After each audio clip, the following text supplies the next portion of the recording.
When I put out a poll the other day asking people which they'd rather, another episode of famous cartoon characters on the Suicide Squad or an episode of famous anime characters on the Suicide Squad, I honestly thought anime had very little chance of taking a win. But I guess you all really wanted an anime Suicide Squad episode because that won by a long shot, which I am totally happy with because I was kind of excited to change things up a little bit. For this, I'm going to take some more cartoony general interest kind of anime characters from shows that I personally grew up watching, and some more popular modern day characters from shows that I haven't actually watched yet. I've been reading the manga for them, but I'm sure the stories are fairly consistent, so I should be able to adapt them just fine. Anyway, hope people like the balance. Let's get into anime characters on the Suicide Squad. Let's go.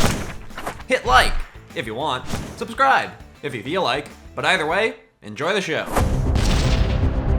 Being born into a superpowered family sounds like it would be a fantastic thing. But being born the only one of your siblings without the family's genetic metahuman abilities can significantly dampen the joys of that concept.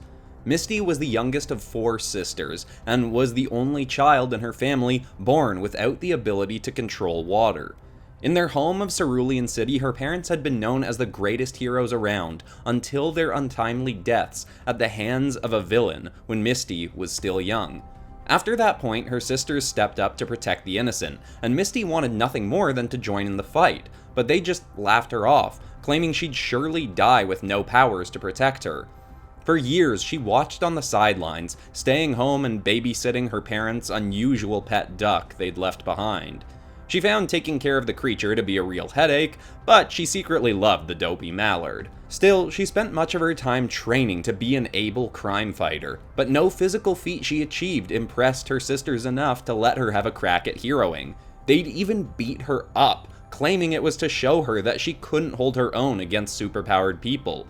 And for a while, she almost believed there was no chance for her. That is until one day, Misty was going through some of her parents' old boxes and she found a set of star-shaped mechanical devices.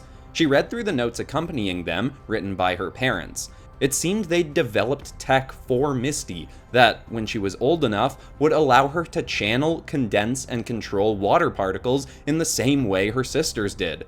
She tested them out and they were completely successful. Misty thought she could even control water better than her sisters with these. In secret, she made herself an, admittedly somewhat garish, superhero outfit and went out to take on a villain alongside one of her sisters. And while she held her own very well, her siblings were furious with her. They told her it was too dangerous for a powerless wimp like Misty, but it became clearer and clearer that they just didn't want to share the spotlight more than they already were. But Misty kept at it in spite of them, often even showing up her sisters, getting villains before any of them. People started to love her as her cruel sisters began to despise her more and more. One day, her sisters said they wanted to call a truce and invited her to a nice dinner they'd cooked as a show of good faith for all of them to come together and work as a team.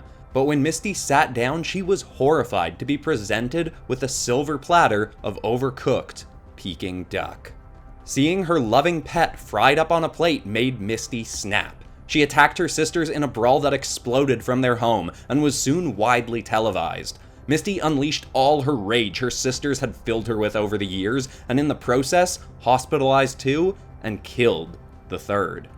She was thereafter incarcerated in Belle Reve, with a myriad of other unusual villains who she had no interest in working alongside. But soon she'd find she had no choice, as her fastest way to get out of there and prove that she could still be a hero was to take a certain offer from good old Amanda Waller.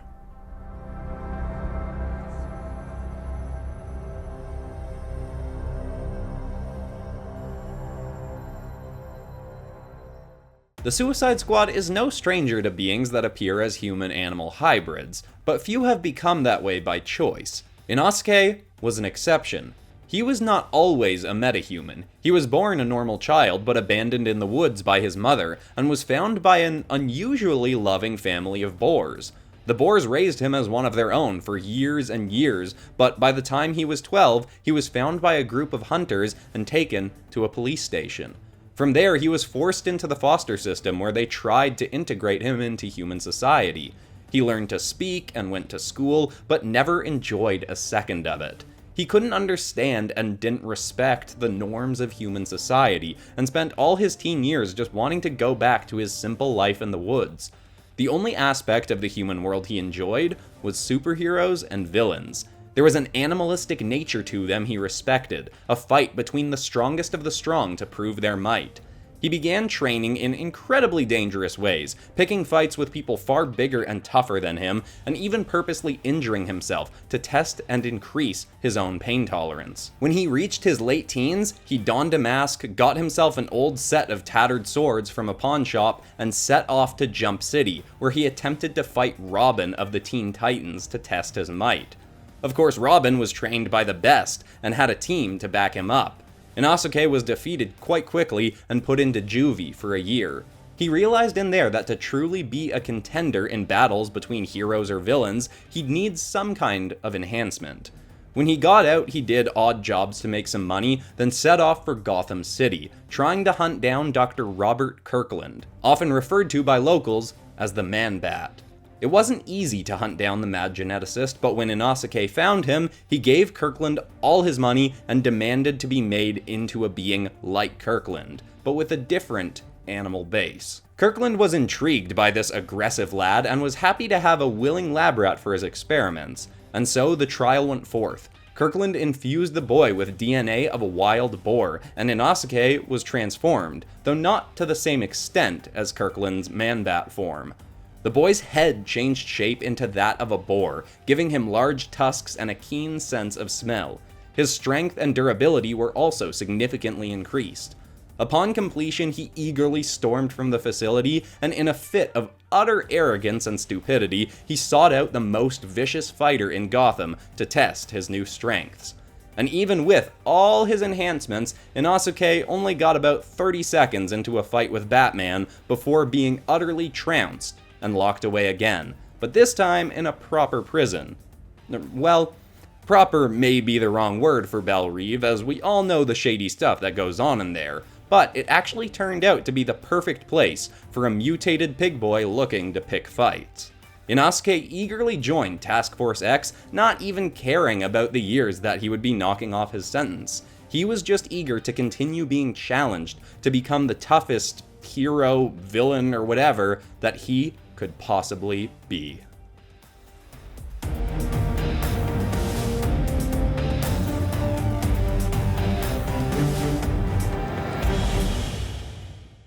Yugi Moto spent a lot of his early years doing puzzles and playing card games. It was a natural thing for a boy being raised by a grandpa who owned a game store. But of course, games weren't the only thing his grandpa sold. Out of the basement of the shop, he also dealt in a wide variety of black market art pieces and stolen artifacts. In his younger years, Grandpa was a bit of a tomb raider, breaking into burial sites and museums to steal whatever he could get his hands on.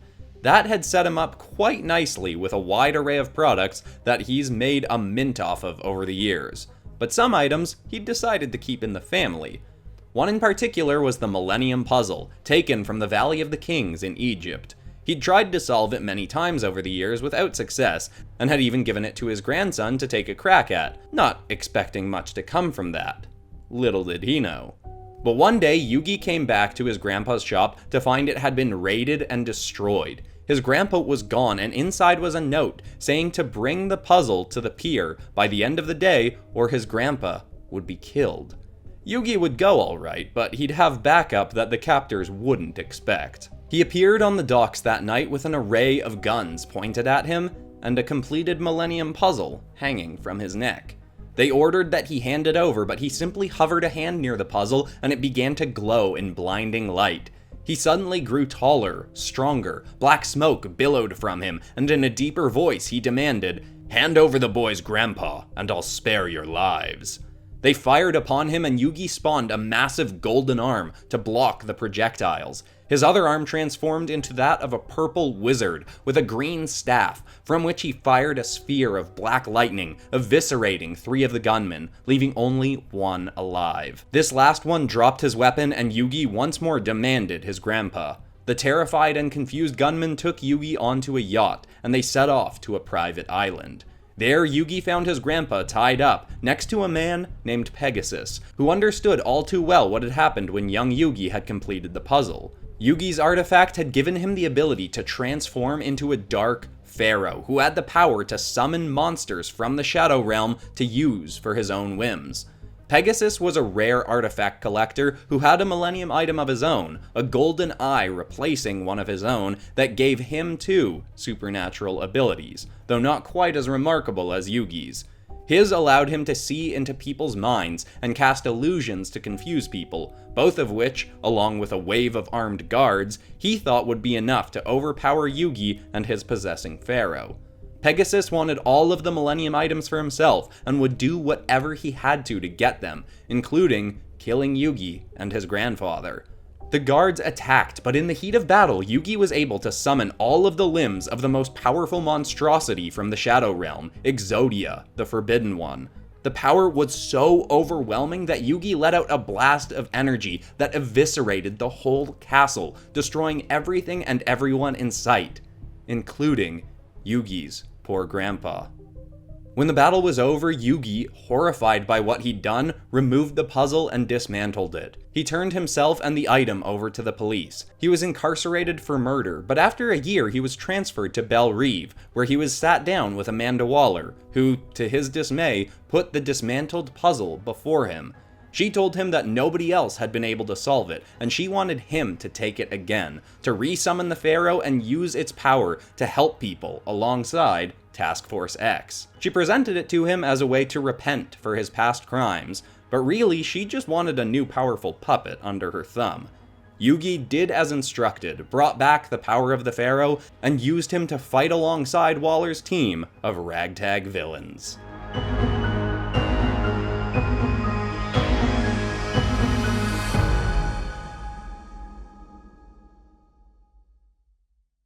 Yugi was a naturally fast and strong high schooler, but he wasn't particularly special beyond that.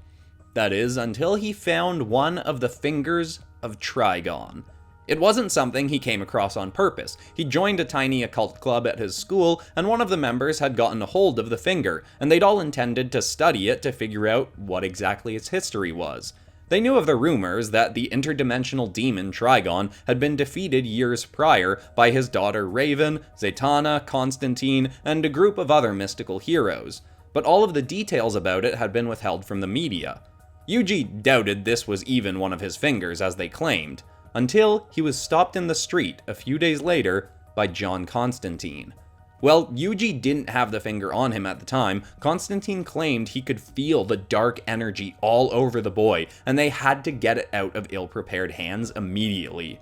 Yugi took Constantine back to his school to find his friends, who were now being attacked by a horrific demon, seeking to steal and devour the finger to gain some of Trigon's powers.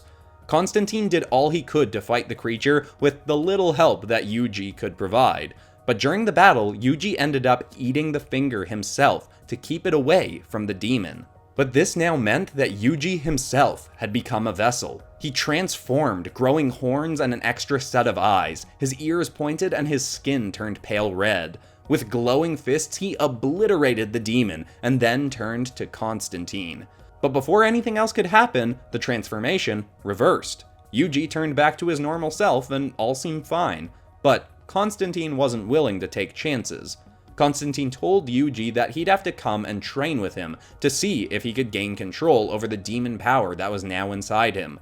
Along with that, they'd continue to hunt down the other fingers of Trigon, which possessed the rest of his life force, so they could try to permanently destroy the demon. Yugi began faring quite well at using the powers he'd been given, until a group of angels caught wind of what was happening, and they tried to kill Yugi. In the heat of battle, Trigon fully took over the boy and slayed all of the angels. Constantine tried to get him to change back, but Trigon truly had taken control of Yugi now. He then did something very unexpected. He plunged his hand into his host's own chest and ripped out Yugi's heart. The boy seemingly died there and then, but with Trigon's power inside Yugi, the demon knew the boy would recover eventually. Inside his mind, Trigon then had time to talk to the boy. He told him how the angels would keep coming for him, even claiming that Constantine would just kill him after they got all of the remaining fingers. But if the boy accepted Trigon as his new ally, and they hunted for the fingers on their own, Trigon could then be remade as a single, separate entity, then grant Yuji all of the power he could ever desire. Maybe it was a compelling offer, or maybe it was that the demon had already infected the boy's mind, but Yuji accepted. When his body recovered, he dug his way out of the grave and set off once again to acquire the fingers. He found and consumed 2 more before other heroes, unaware of the true monster they were fighting, had him locked up. He'd grown quite powerful, but not enough so to escape from a place as well suited to housing supercriminals as Belle Reve, so Yuji and Trigon's plan was put on hold. Soon, their best chance at getting back out on the hunt for the remaining fingers came waltzing through their cell door with the all too familiar pitch, and Task Force X had a new resident demon.